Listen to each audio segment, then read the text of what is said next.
Bahaye ikaze abantu mwese mukurikiye IBTV Rwanda, ndabaramukije mu izina ry'Umwami wacu Yesu Kristo, kandi ndabifuriza amahoro n'imigisha biva ku Mwami Imana. Hanyuma ni Isabelle mugiye kubana nk'uko bisanzwe, tugiye kuganira ikiganiro kitari kirekire ariko kitari na kigufi cyane, kuko numvishe hari ibintu byinshi bindi ku mutima numva nshaka kuvuga. Uwiteka rero nabishimire cyane. Reka mbanze nsuhuze inshuti zanjye, ndamutse ntangiye ikiganiro ntarabaramutsa cyaba ari ikindi kibazo. Ndasuhuza inshuti zanjye ziri Uganda, ndabaramukije. Uwiteka bishimire kandi abahe umugisha mwinshi. Abantu bari muri Mozambique, ndabaramukije. Uwiteka bishimire cyane. Abantu bari muri Zambia, Uwiteka bishimire rwose. Kampala ndabaramukije mu mujyi rwose katikati ndabasuhuje, Imana ibamugisha mwinshi. I Burundi namwe ndabaramukije cyane. Ingozi hari abashuti banjye bari Ingozi, Uwiteka abahe umugisha. Mimi Mireye arabizi ni inshuti yanjye cyane, ndamuramukije cyane ari i Burundi. Hanyuma ndaramutsa n'abantu b'abashuti banjye bari muri Congo, Uwiteka abahe umugisha mwinshi. Tanzania, Kenya, ewe mbega abantu benshi numva nshaka kuramutsa, ni benshi pe, ni benshi. Hanyuma hakurya y'amazi magari nabo ndabasuhuje cyane. Abantu bari muri Canada, abantu bari muri Australia, abantu bari muri Amerika, abantu bari muri Finland, abantu mana yanjye ahantu mwese muri mukunda IBTV Rwanda ndabaramukije. Uwiteka abahe umugisha mwinshi. Nabiyegerezaga kugira ngo tugirane iki kiganiro. Iki kiganiro ngiye gukora uyu munsi ahari nshobora kuba nje mu isura abantu batari bamenyereyemo cyane, ariko nabyo ni byiza kugira ngo tujye duhugurana rwose. Abantu benshi bamenyereye ko nkunze kuza tuvuga, dusoma Bible, tuvuga ijambo ry'Imana, ariko ndibwira neza ko n'iki kiganiro tugiye gukora kirimo impuguro nyinshi z'ijambo ry'Imana. Hari ibintu nyine ngewe maze iminsi numva kandi mbona bidakwiriye nk'abantu. Hari uko tuba turi abakristo ariko bidakuyeho indangagaciro z'uko turi abanyarwanda. Turi abanyarwanda, tugomba kugira umuco nyarwanda. Mu muco nyarwanda rero twarahuguranaga wenda sindi mukuru cyane wo kuba nzi ibyo hambere, ariko nanone ndi mukuru. Ntago hari ibyo mba mbona nkabona atari ko abanyarwanda bagakwiye kuba bari kumwe, cyangwa se inshuti hari uburyo zibana, cyane cyane abantu iyo bakora umwuga umwe. Hari abantu ngenzi bakundana rwose, nabonye urukundo rwabo rudasanzwe, kandi njya mbibona ko bakunda n'abandi wenda batitaye ko bakora n'umwuga umwe. Abantu bitwa abamotari bampaye isomo rikomeye. Abamotari ni abantu, nimba ari urukundo, nimba ari iki simbizi, nimba wenda mu ishyirahamwe ryabo iyo bashyitsemo bahita babigisha uburyo bwo gukundana cyangwa se uburyo bwo kubana, sinjya mbisobanukirwa, ariko ndahamya neza ko abamotari hari ingeso nababonyeho nziza cyane. Abamotari cya mbere baratabarana, bivuze ngo ntabwo wajya gutabara umuntu utakunze. Nicyo namaze kubona, byumvikane ko baba bakundanye. Rero abo bantu barakundana.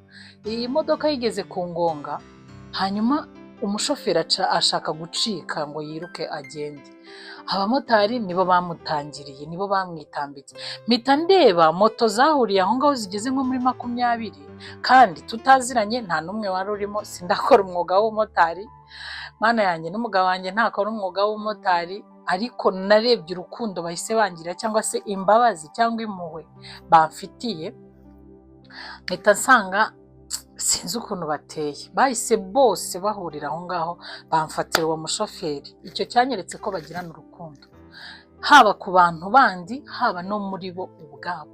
Mujya mureba, reka mbaye akandi kagero gatoya, ahantu hari resitora, umumotari umwe gusa wahaparitse ku muryango.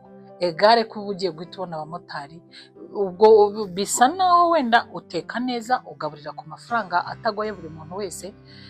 Abamotari bahita bagusanga, ugasanga resitora yawe irayobotswe, ku buryo ushobora gusanga hari nka moto nka 30 ku muryango ziparitse, zose zaje kuza gufatira ifunguro iwawe. Egare ko abamotari ako kantu ndavivuye. Uwiteka ajya abaha umugisha mwinshi, abahe n'amafaranga. Abamotari ngenda bakunda, mwaranabaye, mwatabaye ubuzima bwanjye, Imana ibaha umugisha mwinshi. Rero nimba abo bantu bakundanye nka gutyo, ni gute twebwe abitwa ko turi kuvuga Imana, kuki tutagira urukundo? Mumbabarire nimvuga gutyo, munyumve neza, hatagira umuntu ushaka kumva ko wenda uri bwumve nabi, akumva ko mvuze ko nta rukundo tugira. Harimo abarugira, harimo n'abatarugira. None se ninye ko bibabwira, harimo n'abatarugira. Siritu nk'abakora ibi bintu by'amasocial media, ntago murugira mwese, ndabazi. Harimo abo tuziranye rwose muba mutarufite, kandi namwe muriyizi, muhora mukasa ibintu by'abantu. Mumbabarire kuba mvuze ibyo bintu, ariko ndabizi ko hari n'uwo muba mukora. Cyane cyane ngewe ndivugira ku rwanjye ruhande, muri gospel ndabazi, kuko simba muri sekira, sinzi ibyo ari byo, ntago ndabimenya neza. Ariko nabyo hari ibyo nkurikirana, hari ibyo njya nkurikirana, hari indirimbo nyinshi z'abahanzi baririmba sekira mba nzi, kandi nabwo ni ubuzima, tuba tugomba kuzimenya uko byagenda uko ariko kose. Niba uri umuhanzi ukaba hari undi muhanzi wa sekira kandi ukumva ko atagera imbere, nanone we nta nubwo uri n'umukozi w'Imana, nta nubwo waba uri iyo gospel waba uri gukora, yaba ari iki? Yaba ari iki uramutse ufashe umuhanzi, nawe ni umuhanzi mugenzi wawe, hanyuma ngo nuko uririmba gospel wakaririmba sekira, ngo ntago mwahura, ntimwavugana, ntimwagira gute? Ibyo bintu mwabyigishijwe nande? Ubundi ibyo mwabyigishijwe nande? Uzi ko uriya muntu wa sekira mwita ngo ni abasekira bariyuzi yuko hari igihe bavuga ibintu bishobora gutuma imitima y'abantu nabihembuka. None se nimba agiye hari yakigisha abantu kutanywa ibiyobyabwenge, abo bantu bakava mu biyobyabwenge, niho atakoze ubutumwa, niho atavuze ubutumwa. Ngenda bizi benshi mushaka kuntera amabuye, ariko ayo mwantera yo yose nta kintu, rwose nta kintu yantwara pe. Ariko reka mbabwize ukuri, nimba muri aba gospel, mukundane, mukunde n'abasekira, kuko nabo ni abantu. Ego urwego wenda wowe icyo wamaze kumenya ntago warakimenya, cyangwa se arakizi ariko ntaracyisangamo. Ubwo rero mujye mukundana. Njyewe abasekira ndabakunda, banabyumve, ndanabakunda byatari. Ndabakunda kuko hari indirimbo zabo nzi nyinshi, ndazizi, ndanabakurikirana, hari n'abo mfana njyewe ku mutima wanjye nkunda, ku buryo numva indirimbo ye nkavuga wow, uko yaba imeze kose. Gusa njye nkurikirana amagambo yavuze, ntago njya nita ku bindi ngo mvuge ngo yambaye gute, yambaye ibijyanye n'iyo ndirimbo n'ubutumwa ashaka gutambutsa. Bitwaye iki? Ntacyo bitwaye. Njye ni ku ruhande rwanjye niko mba ndi kubitekereza. Hanyuma rero nitumara kugira urwo rukundo twebwe ubwacu, tugakundana, tugakunda n'abandi bose, tukajya twuzuzanya, abanyarwanda si twagera kuri byinshi kandi byiza? Ariko ngaho hari ibyo mba ndeba byirukanka, hari amakuru mba ndora atari sawa, hari amakuru rwose mba ndeba atari meza pe. Ego ibidusenya natwe ubwacu tuba dukwiye kubigendera kure, ariko nanone ibitwubaka tubishyigikire rwose, nta kintu biba bitwaye. Njyewe umuhanzi wa sekira namushyigikira bitewe n'ubutumwa ndi kumva ari gutanga. Hari umuhanzi uri gutanga ubutumwa ukumva anagiye akaburirimbira mu rusengero, yaba afashije Imana ubutumwa muri iyi si, yaba arimo gukora umurimo w'Imana. Ntago gukora umurimo w'Imana ari ukujya kuririmba hariya mu rusengero honyine, oya. Nimba umuntu afashe ubutunzi bwe akagenda kubakira abantu, akagenda akambika abantu, akagaburira abantu, ninde muvugabutumwa urenze uwo nguwo? Ubwo ngubwo bivuge ngo we kubera ko yagiye gufasha abakene ni umusekira, ntago ari umukozi w'Imana. Ni umukozi w'Imana, ahubwo dukorera ku bibuga bitandukanye. Kuko njye nshobora kuba ndi n'umukozi w'Imana, nanajya hariya nkaririmba, ari njyewe abantu bemera ngo ndi umukozi w'Imana, ariko ibyo bikorwa nkaba nta na rimwe ndigomwa n'ifunguro ryanjye rya saa sita ngo ndihereze umukene. Ubwo si ubwo ni ubutumwa? Njye ndahamya ko ubwo ngubwo nabwo bwaba ntabwo ari ubutumwa. Ndibwiriza njyewe ubwanjye, kandi ibyo ndi kwibwira ndabizi, byitwa ko njyewe mbizi, ko namaze gusobanukirwa. Wenda ibyo bintu ndabizi, ariko sindagaburira umukene, sindambika umushonje, sindasura umurwayi, sindagira gute. Bivuge ngo ubwo butumwa bwanjye ahubwo burapfuye inshuro 1000. Ariko wa wundi wateruye amafaranga yiwe akagenda akambika umukene, akagaburira umushonji, akishyurira umuntu inzu, akishyurira umwana minerivare, akiga, ukiga ku mutima uvuga uti runaka Imana yo mu ijuru izamuha umugisha. Uwo nguwo ni umukozi w'Imana cyane, ndamwemera 100%. Ibyo yakora ahandi ni akazi ke, ntago bindora. Njyewe ndeba ibikorwa uwo muntu akora, abanza nkamenya ngo ibi bikorwa bye ubundi bigamije iki, byanditse muri Bibiliya. Erega biriya bikorwa byanditse muri Bibiliya. Nimba asura abarwayi hari aho byanditse, nimba asura imfungwa hari ahantu byanditse, nimba agaburira abashonje hari ahantu byanditse mu ijambo ry'Imana. Bivuge ngo uwo muntu arimo aravuga ubutumwa, nubwo ari kubivugira ku kibuga njyewe ntari kuvugira, ariko arimo arabuvuga pe. Kuko hari abantu benshi hano hanze babayeho kubera ko hari abantu babafashije, kandi abo bantu babafashije bakaba bitwa ko ari babandi tujya tuvuga ngo ni abasekera. Bivuze ngo abo basekiramo barakora ubutumwa, barimo baravuga ubutumwa. Ahubwo twebwe twitwa ngo turi abarokore, nitwe dushobora kuzahera muri icyo kigare cy'uko turi abarokore ariko tutari gukora ibikorwa bishobora kuvuga ubutumwa mbere y'uko twebwe tubuvuga. Njye ndumva ako kantu nyine kajya gahora kanusha ku mutima, nkumva nabivuga, ariko none Imana ishimwe ko nanabivuze, ni sawa cyane. Ikindi kintu nshaka kuvuga ni ku bantu bajya bagira umuntu akakugirira neza, yakora iki kimwe, cyangwa se tuvuge ko atabikoze ku ruhande rwawe, wenda ngo tuvuge ngo yakugiriye neza. Ntago wowe yakugiriye neza, ariko afite uwo yagiriye neza, wowe uzi neza, ukavuga uti uriya muntu abayeho ku bwa runaka. Yakora ikosa rimwe ryonyine ukamujugunya, ukamuvuga, ukamutera amabuye, ntago ibyo bintu ari byiza. Ntago na Yesu yabibwiye wa mugore, aravuga ngo utarakora icyaha ngaho namutera ibuye. Yarunamutse asanga abantu bose bari bahunze iki mbese, buriya bari bahunze iki? Nuko bisuzumye mu mitima yabo bagasanga bose icyo cyaha baragikoze, n'utaragikoze yaragambiriye kugikora. Cyangwa se simpamya ko bari abantu bose birutse, nuko bari babizi ko bakoze kiriya cyaha. Bari abantu bose birutse kubera ko iyo haba harimo wenda utaragikoze aba yarahagumye, kuko yari abahaye amahitamo. Aravuga ngo utarakoze icyaha namutera ibuye, hari bugira uhaguma agafata n'ibuye akanamutera. Ariko barisuzumye mu mitima basanga bose icyo cyaha baragikoze. Bivuge ngo twese twisuzumye twebwe mu mitima yacu, twasanga hari ibyaha twakoze cyangwa dukora birenze ibyabo turimo gutera amabuye, birenze ibyabo turi kuvuga ngo bakoze ibyaha, baguye mu byaha runaka. Ntago nshyigikira abantu bakora ibyaha, mu myumve neza, ntago mbashyigikiye, ariko nanone banza umenye neza mbere yo kuvuga. Banza umenye neza, ese iki cyaha ndimo mvuga kuri uyu muntu koko cyarabaye cyangwa ntago cyabaye? Si ubundi ufite amakuru y'ukuri yuko icyo cyaha cyabaye? Si ubundi wari uhagaze ahantu icyo cyaha cyabereye? Inshuti zanjye, mwagiye mwihangana koko. Ego twese dushakira amafaranga kuri uyu muhanda, niko njya numva bivuga ngo ni mu mihanda, ngo imihanda iba yanyereye. Ariko basi curuza ikintu kiri bugirire inyungu bagenzi bawe, cyangwa se kiri bugirire inyungu sosiyete nyarwanda.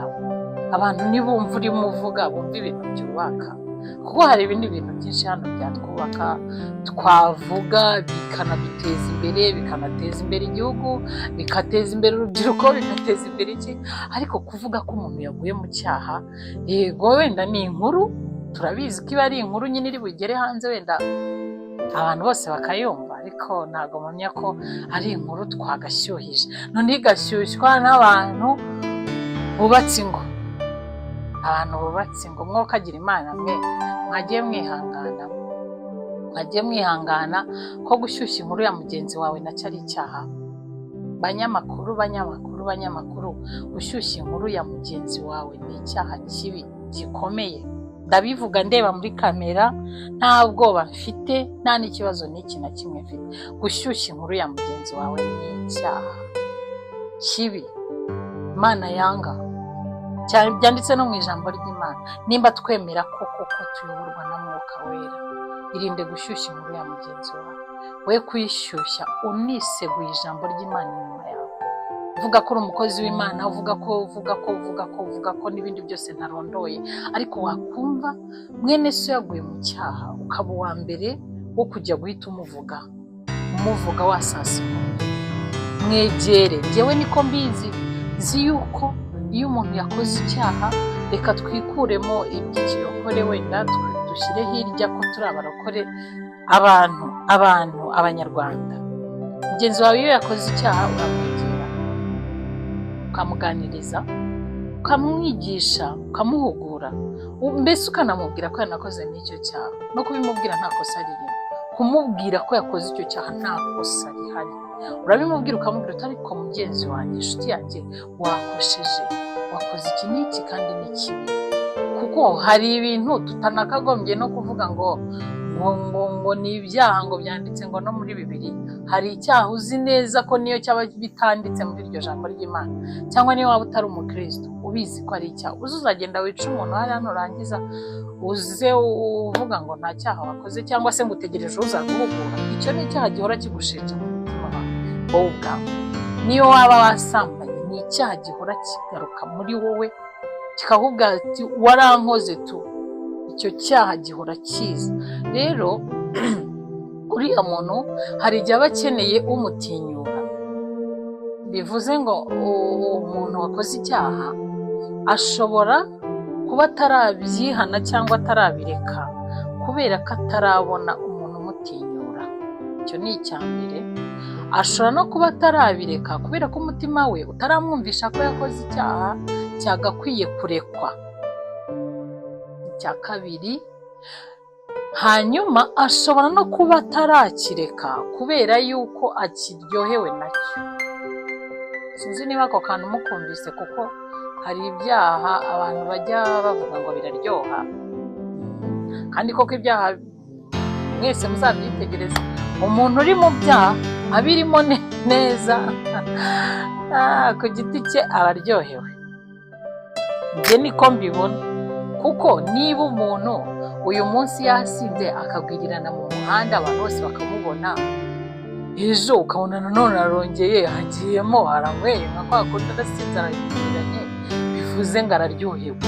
Bivuge ngo ibyaha umuntu urimo abikora biramuryohera, utaramenya ko wenda se ashobora kubivamo. Mu gihe cyose akibirimo, ibyaha biramuryohera. Rero hari n'igihe aba akiryohewe nabyo, ariko twebwe nk'abantu dukwiriye kujya umenya ko mugenzi wawe yaguye mu cyaha, ukamwegera, ukamuhugura, ukamuganiriza pe, hanyuma ukanamwumvisha ububi bwa cya cyaha, kandi ndahamya neza ko yakireka, aho kugira ngo tujye kumuvuga. Hari inkuru rwose nabonye yasakaye yasakaye ya Sabe ni umunyamakuru nanjye nkunda, kandi ndibwira ko n'abanyarwanda benshi bamukunda, kubera ko njyewe mpa agaciro ibyiza by'umuntu, ntabwo njyamo agaciro ikibi yakoze. Ikibi ashobora gukora, simpamije ko yabikoze, wenda ibyo bariho bamuvuga ntabwo mpamije ko yabikoze, ariko ntago njyewe umuntu yakoze ikosa, umuntu ni umuntu, nta marayika uba mu isi. Nta marayika uba mu isi. Bivuze ngo Sabe ni umuntu, ntago yaciye nk'amabere, cyangwa ntabwo igihugu cyacitse umugongo. Icyo yaba yakoze cyose ni ikosa rya muntu. Munyumve neza, nimba koko ari byo, ryaba ari ikosa rya muntu, kuko na Sabe reka ni umuntu, none se ni Imana? Kuba riri iryo kosa rishaka kumugwaho, ryamugwaho, kuki wumva ko bitamuba? Si ubundi wazajya ubanza ukishyira mu mwanya we, ukisuzuma, ukirora, ukareba neza, wasanga wowe nta kosa wagira. Umuntu wese agira amakosa, ariko icyiza ni uko umunyamakosa yemera kuyareka. Umunyamakosa buriya wemera guhanwa akanareka, aba ari umunyamakosa neza rwose, nta kibazo kiba gihari. Ntabwo rero mpamya ko ibyabaye kuri Sabe cyari icyo gihe cyo kumuvuga gutya, ahubwo cyari igihe cyo kumusengera. Nk'abakristo njye nicyo mba mbisabira, mu musengere Imana imukize pe, kuko nimba umuntu yaguye muri buriya buryo, nimba ari ukugwa, niba ari ukugira gute, ariko yangiritse muri buriya buryo, njyewe nzi uburyo amaguru ababaza. Rero umuntu wabaye kuriya sha ego nimba hari nikosa yari yaguyemo, ni ukuri ntabwo mpamya ko aya magambo kuyumva gutya ari mu bubabare bumeze kuriya, nawe ntabwo umutima we umeze neza. Sabe aho uri hose musabiye ko Uwiteka Imana yakorohereza akagukiza ukagaruka mu murimo wawe. Hanyuma nimba hari icyaha wakoze uzihana Imana ikubabarire, ariko abakuvuga bo nibavuge kubera ko ari inkuru nyine ubwo isoko ryahise riboneka, ariko ntago numva ari ibintu bitangaje cyangwa bikabije. Situka umuntu nyine umuntu urega w'icyamamare umuntu w'icyamamare ntago byabura ko byagenda uko ariko kose inkuru yamenyekanye iravuga, ishobora kuvugwa ariyo cyangwa se ishobora kuvugwa atari nayo, ibyo nabyo ndabyemera. Rero uko byaba bimeze kose njye sindi hano ngo nce urubanza wenda mvuge ngo byagenze gutya, gusa uko abandi bose bariho babibona nanjye niko nabibonye, ariko njyewe ndagusengera ngo Imana igukize ube muzima wongere usubire mu kazi kawe. Imana niyo mucamanza w'ukuri, niyibiza ukuri k'umuntu. Abantu twese no gutekereza, hanyuma ubwo byose bigenderemo n'ibya Yago njya numva ngo yagonga ibiki n'ibiki. Icyiza ikibi kimwe cy'umuntu ntikigahishe ibyiza miliyoni by'umuntu. Ashobora kuba yarabikoze wenda, umuntu ashobora kugwa mu cyaha kimwe agakora ikosa kubera ari umuntu, ashobora gukora ikosa kubera impamvu utamenya, ashobora gukora ikosa, umuntu wese ashobora gukora ikosa n'utakekaga. Ni nayo mpamvu bijya bitugeraho bikadutungura, nuko hari ukuntu twizera abantu tukabagira nk'abataba mu isi cyangwa se nk'abamarayika. Sinzi impamvu njyewe niko njya mbibona. Hari ukuntu tujya twizera abantu ugahita wizera ko Isabella njyewe ntabwo ikosa, ni gute njyewe ndi umuntu, njyewe nakosa ahubwo menya ngo Isabella yaguye mu ikosa bigenda ese azi usubira inyuma akamenya ko yakoze ikosa akaba yaryihana akaba yasaba imbabazi. Icyo nicyo cyonyine ubundi wagakwiriye kumenya. Ariko nta marayika uba mu isi, twese turi mu isi turi abantu. Bivuze ngo abo bantu bari muri iyo si bagomba gukosa, ko turi mu isi no kwigengesera byagorana. Noneho turi i Kigali, biragoye kuba wakigengesera ngo hari ikosa ngo utakora, biragoye. Ahubwo menya ngo nyuma yo gukora iryo kosa bigenda gute, nitwara gute, ese nimba naguye mu ikosa nitwara gute, nyuma yo kurikora nifatanye mbijera gute. Aho si ukugira nanjye nka byariya nkatukana n'abandi kubera bamvuze ngo nanjye ngiye guhita mbavuga oya. Abantu bakuvuga nyine, kandi buriya niba nakuvuga abarokore bo barahita banyumva. Niba kuvuga jya utuza, ubwo nicyo gihe wageze muri mu gihe cyo kuvugwa. Turiza rero muri icyo gihe babanze bakuvuge neza, kandi ni ukuri nibajya bakuvuga jya wihangana bakuvuga. None se hari n'ibintu ngewe bijya binanze, hari ukuntu bakuvuga ukumva ibyo barimo bavuga byose nibyo warabikoze. None se ubwo abo bantu urimo urabarenganya, wabaretse bagakoresha igihe cyabo neza, bareke babivuge bene sawa, bareke bakuvuga, ariko jya umenya ko nawe uko nguko uri kumvuga cyangwa se uri kuvuga mugenzi wawe. Uyu munsi ni ngewe, ejo ni wowe, ejo bundi n'uyu. Bivuze ngo ibintu birazenguruka kandi nibavuga ko reka ibi bintu ntabyinjiramo cyane, gusa numvaga nshaka kubivuga, numvaga nyine bindimo mu mutwe wanjye nshaka kubivuga. Numvaga nshaka kubwira abakunzi banjye bose ko ibiganiro biracyakomeje kuri IBTV Rwanda.